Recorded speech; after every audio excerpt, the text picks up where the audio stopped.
تعرف وسام ابو علي؟ احكي لك حاجه. انت كنت بتقعد تسرح علينا، تقعد تقول لنا اصل اللعيب بيجي الاهلي عشان الماتش ببطوله، والدقيقه في الاهلي ب50 جنيه حاجات كده. واصل اللعيب اللي بيجي الاهلي محمود الخطيب بيرفع رن التليفون اللعيب وصل. واصل اللعيبه بتيجي عشان البطولات الكبيره اللي بيشارك فيها الاهلي. واصل احنا الاهلي العظيم، واللعيبه بتحفى عشان تجينا.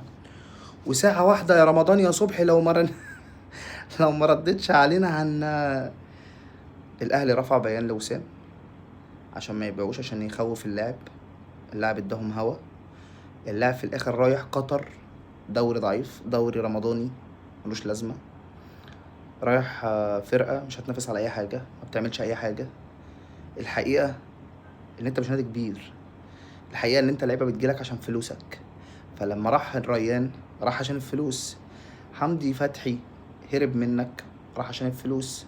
اللي هو اصلا كده كده لعيب تعبان، لعيب تعبان تعبان. يعني حمدي فتحي ده ما ينفعش يقعد مع حد على القهوه. مش هو، سيبك من الكوره، هو مش بني، يعني هو كبني ادم.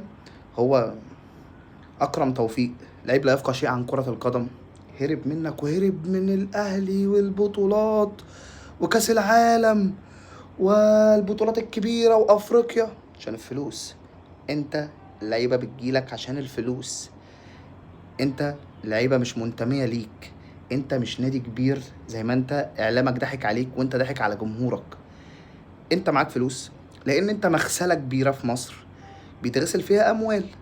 والنادي الاهلي نادي مشبوه، معمول لاي فلوس جوه البلد مش مظبوطه تروح هناك تتغسل، يتصرف منها حاجات ملهاش لازمه، ونجيب بيها لعيبه.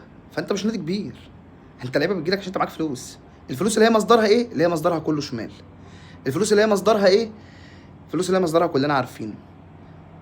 هتجيلك الفلوس تتغسل، نجيب شويه لعيبه مضروبه. فبالتالي انت لازم تفضل نادي فوق، لازم تفضل تاخد بطولات. ليه؟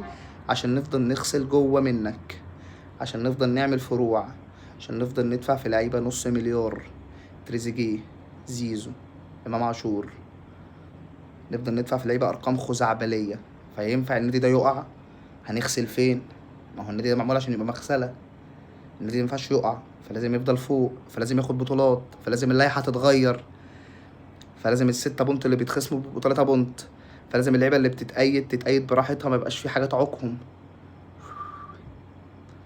فوسام ابو علي وغيره بيدمروا لك حاجات كتير، بس انت هتداري.